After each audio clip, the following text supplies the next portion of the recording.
In this video, we're looking at searching library databases and the most effective way of finding resources that are relevant to your research topic. The first step is identifying the keywords and phrases.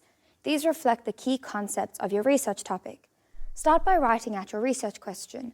You need to filter out the words that are not going to be useful for your search. Search engines will search for exactly what you type into them, including words like the. You need to make sure you're only using the words that represent your key concepts. Underline the words that tell you what to do with the information once you found it, evaluated it, and thought about it. Circle any limits in the question. Some examples of these are geographical locations, periods in history, demographic groups, or the date range for the literature you are searching. These will help you to refine your search. Some of these limits will be used in keywords, and some will be filters in a database. Now look at the words that are left. Highlight the words and phrases that represent the key concepts you are searching for information on. Draw a table. Write the words or phrases for one concept at the top of each column. If you know of any alternate ways of expressing a concept, write those underneath that concept. This includes alternate spellings and acronyms. Don't worry if you can't think of any words at this stage. You'll find more as you search. This is just a starting point. The second step is formatting these keywords and phrases using techniques such as phrase searching and truncation. After you identify the key concepts you need to find information on, you can use these techniques to maximize the potential of each of the words and phrases. Phrase searching. Sometimes an idea is represented by a group of 2 or more words. In searching, this is referred to as a phrase. To search for a phrase, use double quotation marks around the words. For example, Indigenous Australians. This tells the database to search for occurrences of this specific group of words in exactly this order. Truncation. When there are various forms of a word, you can cut it back to the root word and add a truncation symbol. For example, the word impact. By adding a truncation symbol at the end, you will then be searching for impact, impacts, impactful, and impacting.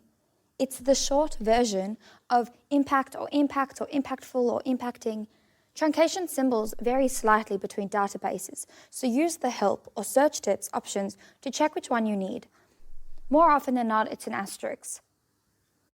Wildcards. There may be variations in the spelling of words. For example, British English and American English have different spellings for some words. If you search with only one spelling, you will miss the relevant result with the alternate spelling. A wildcard character is a symbol that can be used to replace a letter within a word. Here's an example. Look at the word organisation. It can be written with an S or a Z. Wildcard symbols, if used, will then search for both organisation with an S and organisation with a Z. Plural terms. Check how the database you are using searches for single or plural versions of keywords.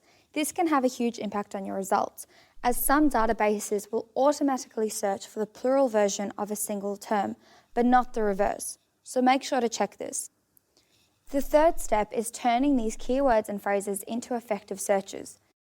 Using these techniques will make it easier for keywords to be formatted and combined into searches using specific words and symbols. You can use these techniques to maximize the effectiveness of your searches and get better quality results. Using the word "and" is used to combine words for different concepts. For example, agriculture and climate. It tells the database to find results where all the words appears, so it narrows your search.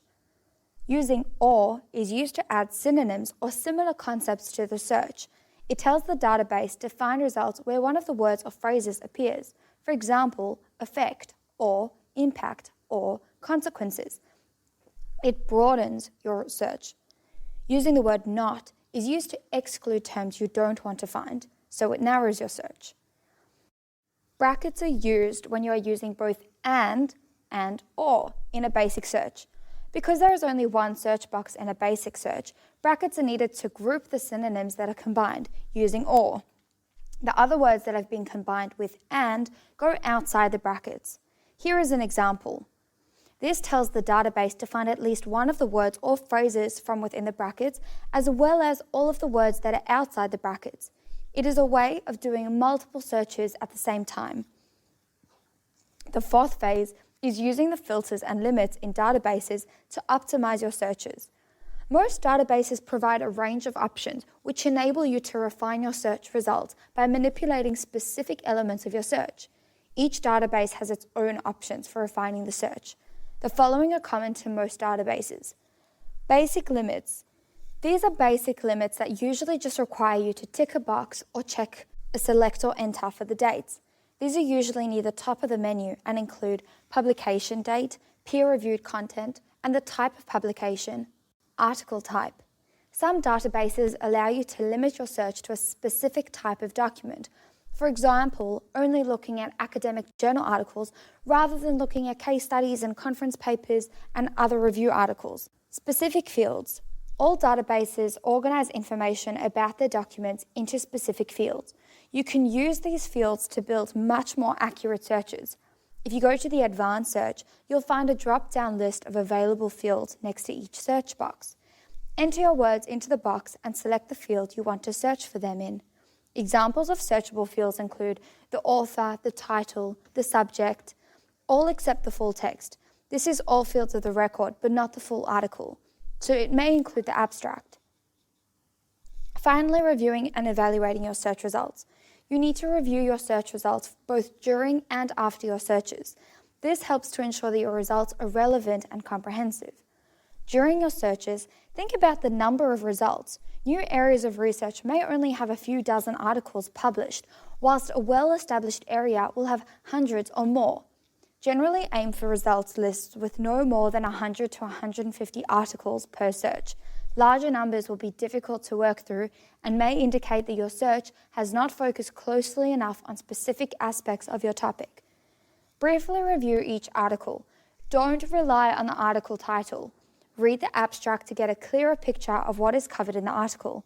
This will help you shortlist the articles that are most likely to be relevant. You will still need to read the full article for everything in your shortlist to determine whether you could use it or not, but you will have a smaller number to read in full. As you work through the articles, you might like to check whether you have a balance between research and review articles and recent and older research. The preferred balance will vary according to the nature of the topic. Also check the source and whether it's relevant. At the end of a URL or a web link, see if it's .com, .edu, .gov, .org, .net, .au, as these will determine whether the source is credible and can be used for your research. Making the most of your search results is using the information in the database records and article reference lists to find other resources. Databases are designed to be mined for information, so make the most of them and get as much information as you can from your search results. Once you have located a relevant citation, look at the complete record to see if there are other terms listed which might be useful for searching. Depending on the database you are using, these may be called subject headings or descriptors. Check the reference lists of relevant articles for other relevant citations. If you have identified significant researchers, try an author search on their names. If a particular search has yielded good results, consider creating an alert for it. This instructs the database to run the search automatically on a regular basis, and it will notify you when new articles are published in your area of interest. And finally, search again. Searching is not a linear process, and it is not enough to do just one search. You will need separate searches for each aspect of your topic. You will also need to repeat your searches in multiple databases. As you continue to search and read the literature related to your topic, you will find that you need to modify your searches to include the other keywords you come across or other aspects of the topic you need to investigate. Good luck with your searching and finding your resources.